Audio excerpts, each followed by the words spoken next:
Live from the Greenfield Union School District, this is Academic News Now. Greetings, Greenfield. I'm Linda Lopez. And I'm Annette Fuentes.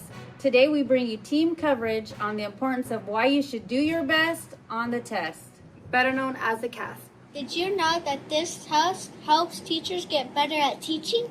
Results tell us how we're great in math, science, and English.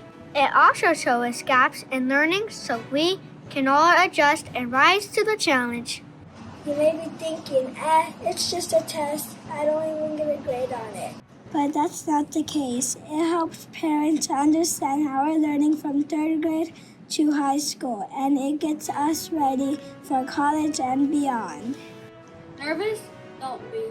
Here are some tips how you can do your best on the test.